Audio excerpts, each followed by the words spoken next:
Okay, we're going to start with talking about arguably the most hated business of all time. Can you guess what it is? Now, after I had 9 failed businesses over a 9-year period, I've learned that there are 4 businesses that you should probably stay away from if you don't want to go broke or just make business harder than it needs to be. So yeah, these businesses. Let's talk about them. All right, so the first one is MLM, aka multi-level marketing. Think Amway, Herbalife, Primerica. Guys, this is mind-blowing. According to research done by the FTC, which is a Federal Trade Commission who oversees MLM companies, so a whopping 99% of recruited sellers in MLM companies lose money. That means 1% actually turn a profit. Okay, so to be fair, the FTC estimated that only 39% of small businesses in general ultimately earn a profit, but that's still 39 times better than MLM. So back when I had just turned 18, I was really money motivated. I wanted to make money and I wanted to be an entrepreneur. So I wind up somehow, I can't even remember, got recruited into Amway, and I had no idea what the hell I was doing. I was quite naive at the time. I was months in, and I'm pretty sure over $1,000 in, trying to figure out how to sell their shit. And ultimately, because they have hundreds of thousands of people who join the business, they constantly have people buying their stuff. So it really doesn't matter if you and I individually make money at all. Collectively, Amway's gonna continue to do great. I mean, I live here in Orlando. It's called the Amway Arena. That's where the Orlando Magic play. So obviously they make enough money to sponsor stadiums, but meanwhile, 1% of their people are making money, which is great for Amway, not so great for the people joining it. And look, there are a lot of other MLMs out there. Here are a few things that I don't like about it. Number one, there's a lot of fads that really don't last. I don't know if you remember the company called Visalis. I remember back in 2010 era, they were all the buzz with over 114,000 distributors, but then during their downfall, they were actually sued for over $900 million. And then one of my biggest gripes with the MLM business model is not just the stats about only 1% turning a profit, you don't have a business asset to sell.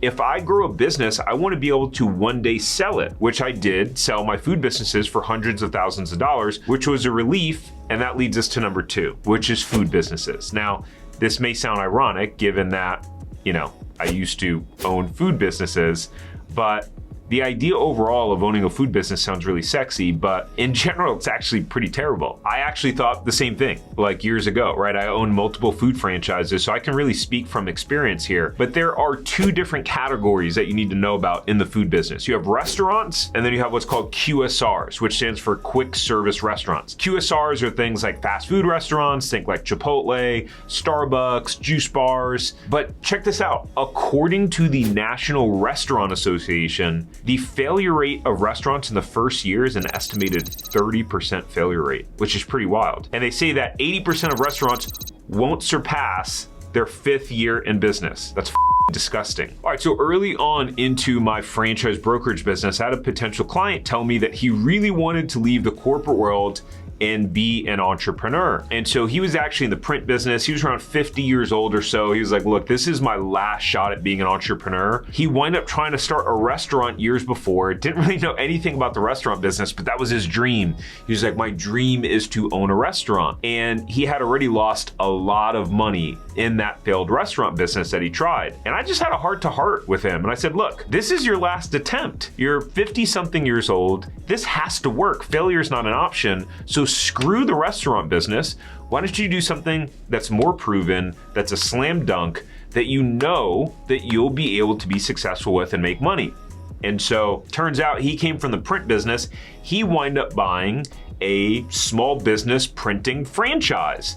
And it worked out perfectly for him because he knew a lot of the ins and outs of this business. And not only did he buy a franchise that was in alignment with this existing skill set that he had from the corporate world, but he bought a resale that was already profitable and up and running and making money. So, this story had a happy ending, which was cool, but man, if we didn't have that conversation, he might have went into the food business again. And that could be pretty painful. But so here are a few reasons not to buy a food business. So number 1 is they have low profit margins, right? According to Toast, it ranges from 0 to 15% with the average around 3 to 5%. And that's pretty shit, right? For a profit margin.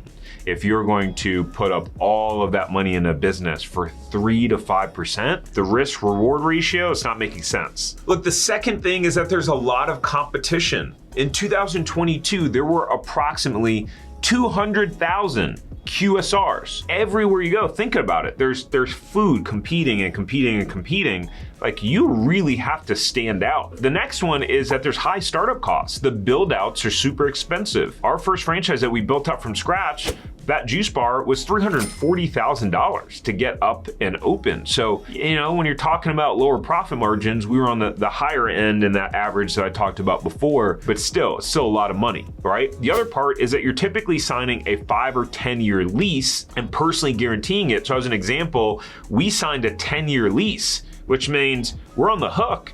And just so you know, the way that works is that if you have to close down the business and you're in year 3 or 4, you're on the hook for all the rest of those payments in the term of the lease. So either you're able to sell the business or you have to keep paying the rent until the landlord is able to find a new tenant. So, you know, there's a lot of risk there. When I say personally guaranteeing it, meaning that your personal assets can be at risk. So there's just a tremendous amount of risk in starting a food business overall. The last part is that there's insanely high turnover. The food business and restaurant business is known to have just incredible turnover, right? So staffing is a challenge in any business that you would start, but particularly in food. So here's the thing, if you go against, you know, what I'm talking about in the video and you just decide I have to own a food business or even a food franchise, well, with my experience and low profit margins, if you go into it, you really need to own between 3 to 5 locations to be able to make it work and to be able to, you know, between the small profit margins of all the different locations, and then to be able to have layers of management, right? So have a regional manager that oversees a bunch of the different managers. You really have to do it with 3 to 5 locations. But with startup costs between, you know, $350,000 to $1 million for each one, depending upon what you're opening. I mean, if you're trying to open a KFC or a Wingstop or a McDonald's or some of these, you know, huge food brands, it's typically over $1 million to get these things up and running. So you're talking about opening 3 to 5 of them, it's a lot of money. And so I know that 100% there's better bang for your buck. So by the way, I put together a list of 5 low-cost franchises that all make over $1 million a year.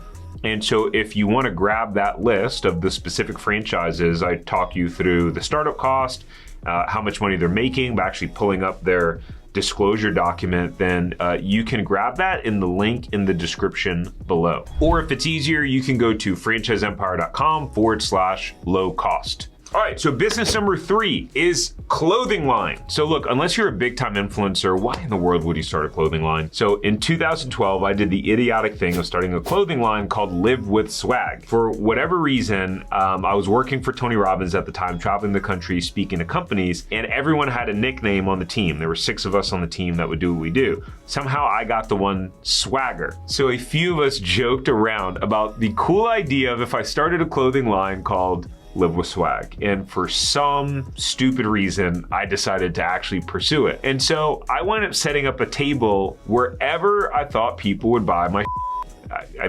shirts. And oddly enough, my girlfriend at the time, who is now my wife of 10 years, got us into a gay bar. And so that became our best selling spot to sell our I mean our shirts. And this all ended with thousands of dollars worth of t-shirts that ultimately got dropped off at the Goodwill store about 5 years later. Now, number 4 is Amazon FBA. So FBA stands for Fulfilled by Amazon. Now look, there are a ton of internet gurus standing in front of fancy cars and mansions talking about how selling on Amazon is the greatest opportunity since sliced bread. The problem is when you look at the actual data, 81% of Amazon sellers do less than $10,000 a month in sales. As Lil Wayne says, women lie, men lie, numbers don't lie. So you've got to imagine with your cost of buying your product and the amount Amazon takes, you probably aren't seeing much of that money, even if you were over $10,000 in sales. Now, outside of the market being completely saturated and flooded with competition, this is a fragile business.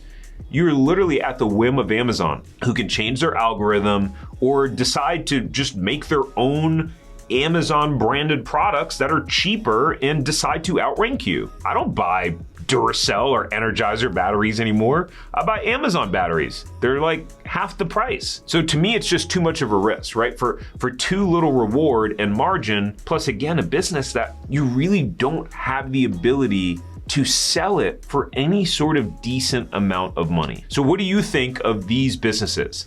I'd rather focus on businesses that I know can make a lot of money and can be sold for maximum value later on, which is why I made this video on 7 businesses that make a load of money. I think you'll enjoy it. Peace.